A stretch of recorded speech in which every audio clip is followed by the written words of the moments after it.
fit experts. Look at us. Today on Poor Decisions, we're gonna be talking about the freshman 15 and how to avoid it. And so I have my fit and fabulous friend here, Michelle. Hey. You should check out a lot of her videos. It's all about training and doing a lot of badass stuff. Thank you for having me. Yeah, I feel like you're a good person for this, as we've been through diets together. We have. Exercises, and we both went to college. So today we're drinking, I guess we're gonna call this the freshman 15. I think that's the appropriate name. It's summertime, but college is right around the corner for some of y'all, and that means the freshman 15. You know, I've heard of this phenomenon. I was told about it before I went into school, and people are like, oh, look at you now. You're thin, but just wait. There are some amazing people in your life, Candace. I think it comes with having that no rules environment. You know, you don't have your parents there, and it's like, also, you don't have a lot of money. Yeah. We're here to tell you it's possible to stay fit and in that healthy routine your freshman year. So we're gonna answer some of your questions that you have. The first question is, I'm on a campus meal plan, but there are never any healthy options. That sucks, first of all. If you're like super concerned about the quality of food at your college, I would recommend petitioning to get off your college meal plan. My sister did that. She has a whole bunch of allergies. Now she can use that money to buy her own groceries and foods. I'm sure if you're like really concerned about it, you could do the same. That's actually very smart. And that's why I brought you here. Okay. And there's definitely some modifications you can make within your meal. I don't know if they only have hamburgers, take off the bread. But I feel like, it's hard when there's basically just fries, cheeseburgers, and pasta. Yeah, it's so tough. So the next question is, I never expected to have this much schoolwork, and I feel like there's never time to work out. What do I do? So joining a sports team, even if it's like a club or intramural thing, whatever your level is, can be really, really fun and a great way to meet other people. I always made sure to walk to classes, never take the shuttle if time was permitting. But I also I joined intramural volleyball, and I also was a part of the outdoors club. Yes. Which like forced me to exercise during the weekends and also get outside and get the vitamin D and like have that stress relief. I think that people consider working out to be like a chore, and sometimes it is. When you make it a part of your routine, you realize like the benefits and how much of a necessity it is to possibly even improve your performance in your classes. In the morning, like an hour before I was usually supposed to wake up, if I just took that hour as a way for me time and for fitness and like taking one of those free classes, it made me feel so much better throughout the day. Yeah. So the next question is, it feels so much easier to grab something quick. Are there healthy grab and go options? I feel this every morning. I just wanted to grab a breakfast bar and just walk into class with like gross clothes on. I think there are healthy things you can make, even with a microwave. I would go to the grocery store and have a specific list. So in my house, there were only healthy things, and that way, whatever I reached for, I knew was okay. I didn't have to do any thinking. If I buy produce, it's almost like there's a time limit on it, like I have to use it. So it kind of made me take those healthy options in the morning, like grab a banana or grab an apple because it's gonna go bad on like a bar or something with a ton of like added ingredients. And there's a lot of things, a lot of healthy things you can make in a mug. And there's a lot of healthy things that you can make in a microwave. I think like prepping my own snacks ahead of time or the night before was like the go-to thing. We're like fit experts. Look at us. I snack when I'm stressed, and I feel like I'm stressed all the time. This makes me sad. No. Being in college is stressful, and I get that. Yeah. I'm a huge snacker when I'm stressed out. Sometimes I'm just like, I just want a whole chicken. What? Like after I work out. Just a whole chicken? Just like a rotisserie chicken from Ralph's. Skin on. Yeah. You have to eat the skin. Yeah. It's the best part. Don't listen to me. I'm a huge ice cream person. I'm a huge fried food person.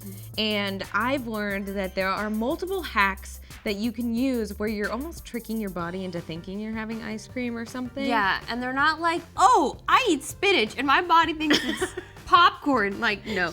If you mash up bananas and freeze them, and you can put like whatever toppings you want in it, tastes like ice cream. It really tastes like ice cream. I live off of air popped popcorn, Ooh. Like, it's my thing. I also will batch cook a whole bunch of roasted vegetables because for a long time I was like, I don't like vegetables. I just learned that the way that they were being prepared was not what I enjoyed, but I love roasted vegetables.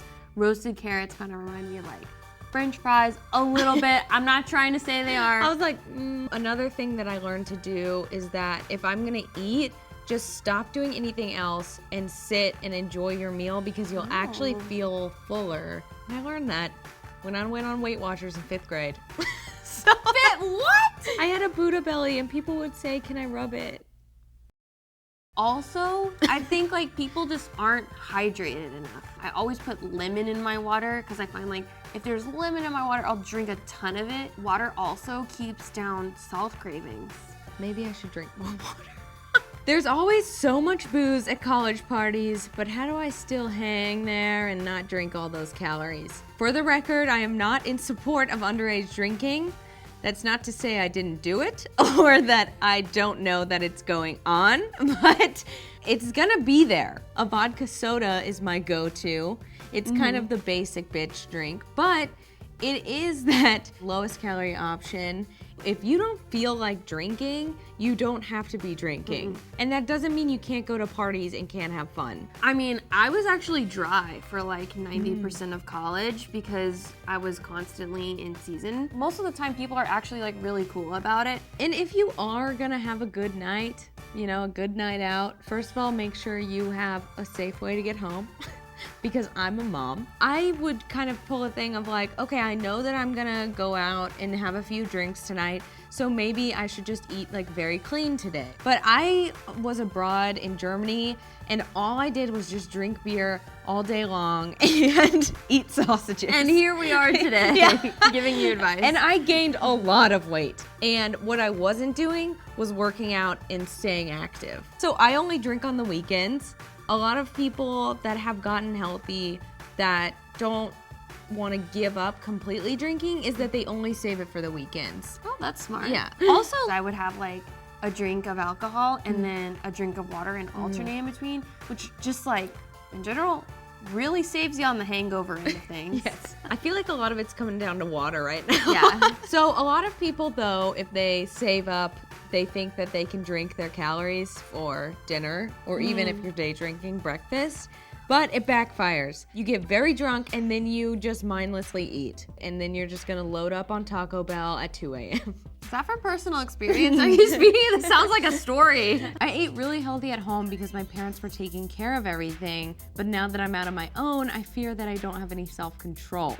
That can be very hard because I feel like I can, resonate with that because my mom always was making meals every night. When I got out of it, I was like, oh, what is a Pop-Tart? And I think you'll be surprised at the healthy choices that you do make because they're just so ingrained in you and you hear mom and dad being like, Candace, don't.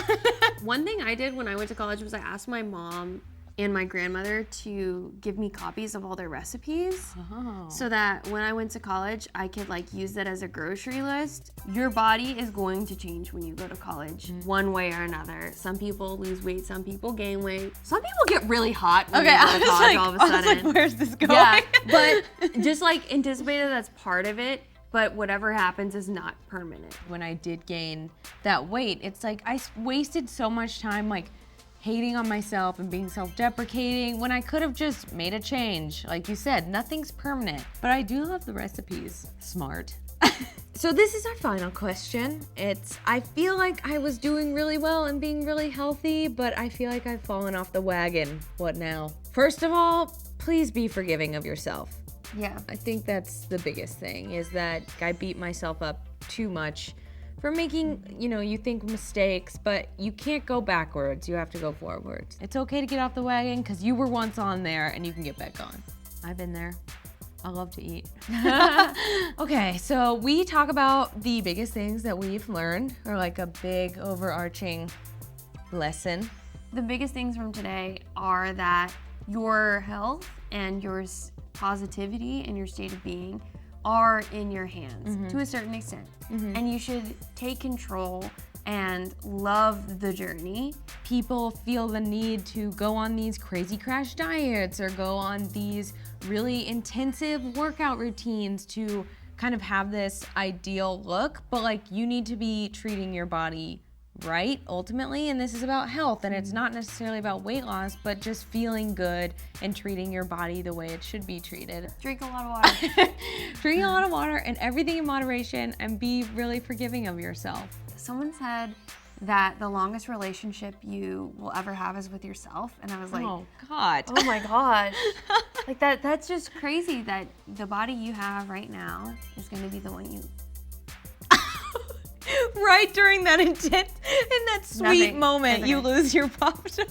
It's over. I'm not gonna finish this. Oh my God. If you like this video, please give it a big thumbs up and subscribe to Popsugar Girls Guide and hit that little bell icon, because I'll be here every Thursday and you want to get a notification about it. And you can catch me on Popsugar's Snapchat every other week, and I'm talking about various subjects and giving you advice on Dear Candace. You can catch Michelle on all of her social channels and her YouTube channel, which is amazing. So what are all your socials? Probably they're just my name, at Michelle Khare. I'm Candace Lowry on YouTube, Candy Lowry on Instagram, and the Candace Lowry on Twitter. All the variations.